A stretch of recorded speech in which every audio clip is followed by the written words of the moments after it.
Braised short rib mac and cheese. Let's go. Take your short ribs out of the package and pat them dry. Season generously all over on every side with salt and fresh cracked black pepper. Make sure you coat them really well on all sides with salt and pepper. Do not be shy with the seasoning here. Preheat your Dutch oven over high heat and add some avocado oil for searing. Heat up the oil until just about smoking and then sear your short ribs in batches.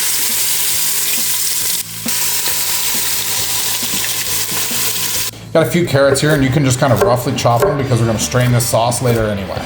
Do the same here with a couple of stalks of celery and an onion. Take a few anchovy fillets and mash them up with the back of a fork. I've explained this on the channel before, but if you're new here, these anchovies aren't going to make this taste fishy or anything. They're just going to boost the umami content of the dish and make this taste meatier than it would if they weren't put in there. I use them in almost every braised beefy dish that I make. Once they're browned on all sides, take them out and set them aside.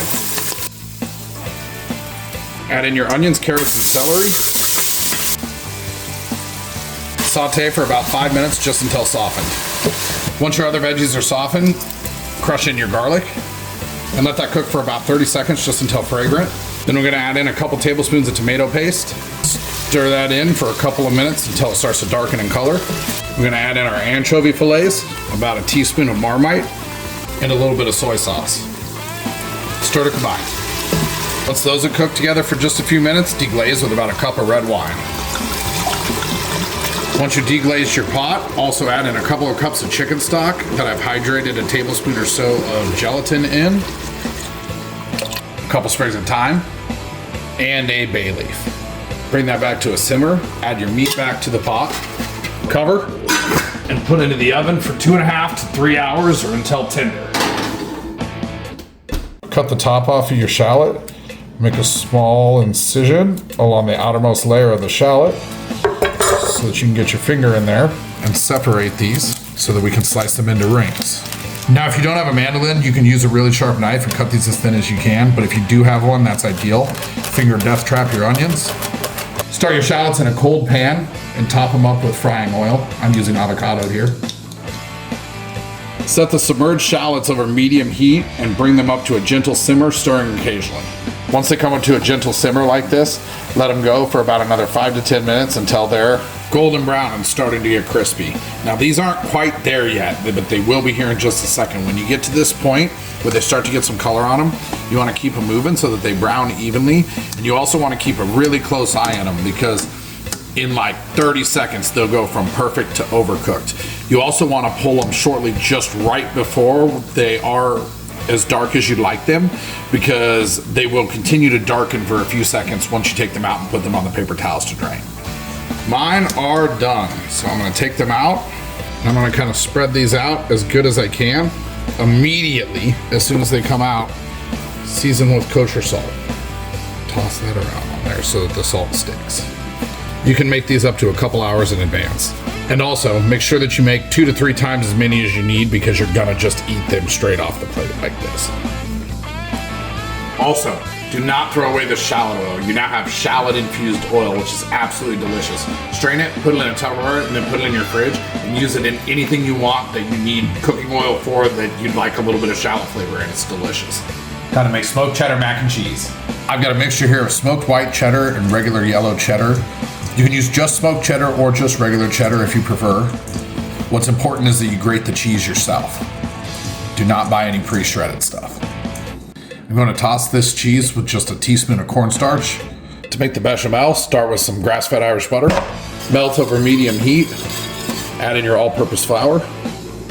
Whisk until combined, and no lumps remain. Let cook for just a couple of minutes until the raw flour smell is gone, but don't let it brown or get any color. Then start whisking in your milk slowly, whisking constantly. After you finish adding all your milk, keep simmering it for 5 or 6 minutes until it's thickened up a little bit and it's nice and bubbly. And then kill the heat and slowly add in your cheese, a handful or so at a time. And whisk until it's melted after each addition.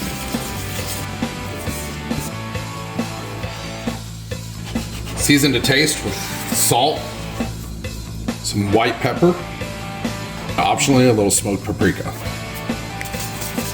whisk to combine. Dump in your pasta. Save a little bit of the pasta water just in case you need to adjust the consistency of your sauce. May or may not need this. Drain the pasta, put it back in the pot, and then pour over your cheese sauce. Stir your cheese sauce into your macaroni until you get that lovely sound. If it does get too thick, you can use just a touch of your pasta water to thin it, but mine doesn't need much. It looks pretty good. Next, I'm buttering a baking dish. Then I'm gonna put a layer of my leftover cheese mix. Then we're gonna top it up with the rest of the mac and cheese. Top it up with more shredded smoked cheddar and yellow cheddar cheese. Pull the ribs out of the oven. Insert your mac and cheese and let bake for 25 to 30 minutes until it's golden brown on top and bubbling.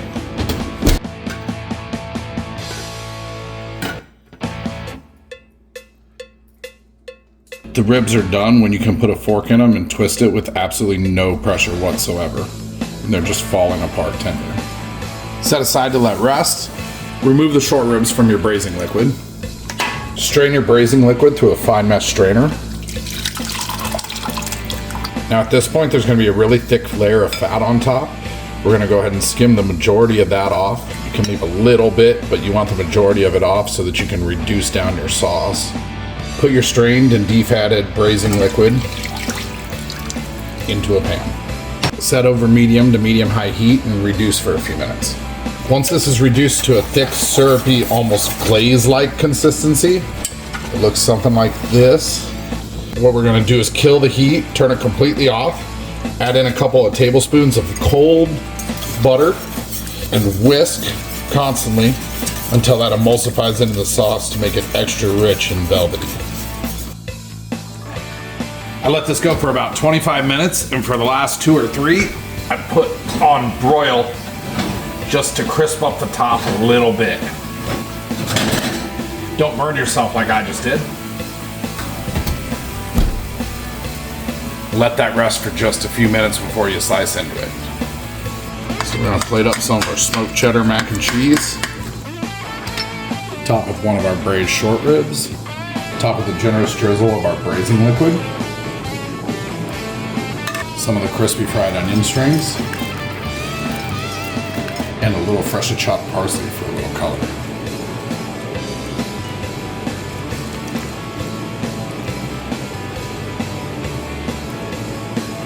It just falls apart. All right, time to dig in. Get a little bit of short rib here. Make sure we get some of the mac, that crispy cheese on top, those French fried onions. I don't say this lightly. This is the best thing that I've made on this channel so far. If you make one thing that I make this. The beef is just so tender and juicy and falls apart. The mac and cheese is super, super creamy. The crispy cheese on top really sets it off. And those crispy fried onions are absolutely ridiculous. The braising liquid's got a ton of flavor. I'm not kidding. If you make one thing that I've made on this channel so far, make this.